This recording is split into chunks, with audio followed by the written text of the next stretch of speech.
This is Edwin Nduhura before he suffered vitiligo, and this is him today. Nduhura's condition, vitiligo, is an autoimmune disease where the body cells attack each other, resulting into the loss of skin color. But Nduhura did not grow up this way. His ordeal started with stress brought about by the COVID-19 outbreak after he lost his job. This condition started in 2019, and it started with the small patches on the nose, and then they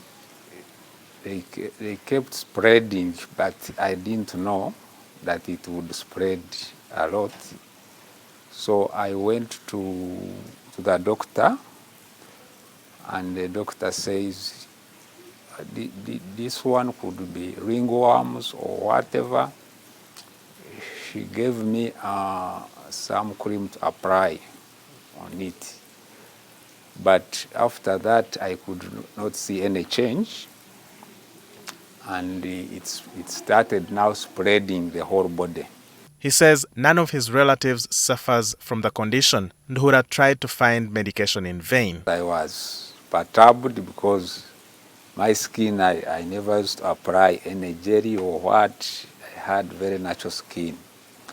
So the doctor told me, you have to do some IV, there's some lighting they put, and then you try to recover the melanin. Because where you see these spots, is the melanin is lost. So I could not, I went there for I think sometime like a month, but it was expensive also, because going there spent like, I think, between 5 to 10 million there in 1 month. Nduhura later learned that his condition is lifelong and has no known cure. Dr. Fauzia, and she told me, Edwin, this condition has no medicine. The best way, she counseled me, is just accept it and you will move on. The skin can come back or it may not come back, but she advised me to take a lot of vitamin C. And then she said, if you're taking any drug, please stop.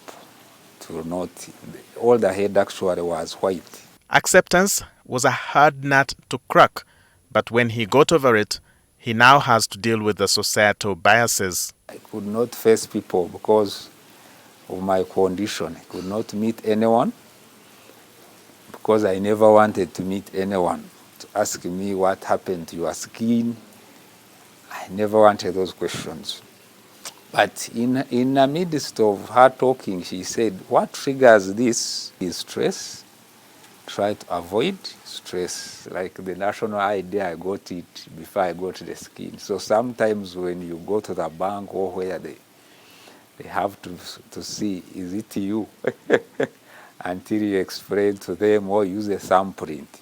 And this is what gave birth to the Vitiligo Association of Uganda in 2015.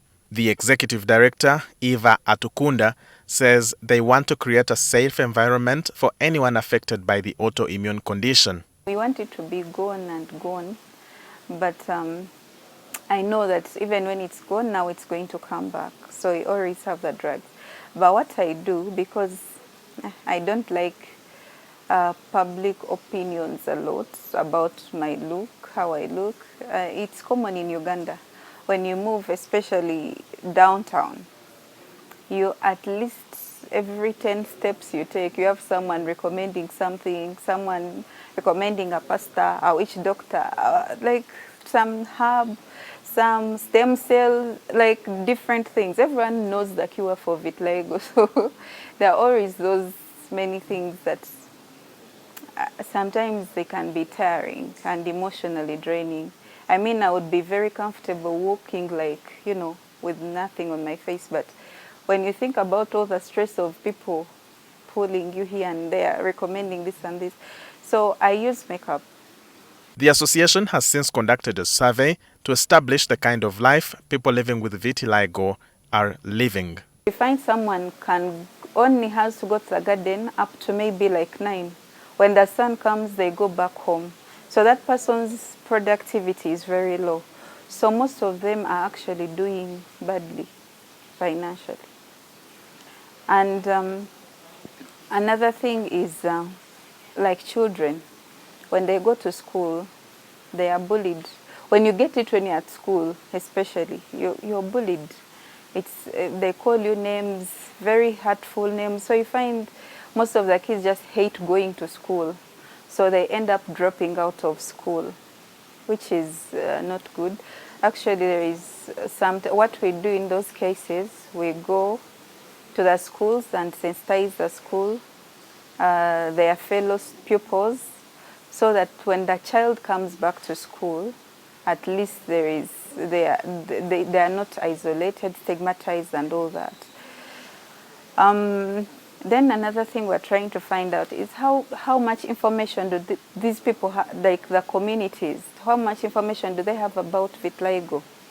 And people did not have any information about, like, they have the abalongo bakakosya information. There is no proper information about vitiligo. So it showed us that there is a big need to do serious awareness about vitiligo. Whereas there is no clear treatment for the condition, healthcare professionals have modalities of managing it on a case-by-case basis. The African culture will still have so many things about the different conditions that we go through. So some will take concoctions, others will take, How far can one go with managing the disease or the condition? If it is extrodemic, you usually advise patients, non-patients, because they are non-patients, because this is more of a cosmetic issue, to use sunscreen lotions, especially of SPF 50, to prevent direct exposure of that exposed skin to UVB rays that could cause mutations to bring about skin. The only call from these people, the Association of People Living with Vitiligo, just like those living with albinism, is to help them access sunscreen. And if the government really could intervene and make the sunscreen available in most of the health facilities, then that would enable them live a better life. My name is Walter Mwesija, and that's all we had for you tonight in Health Focus.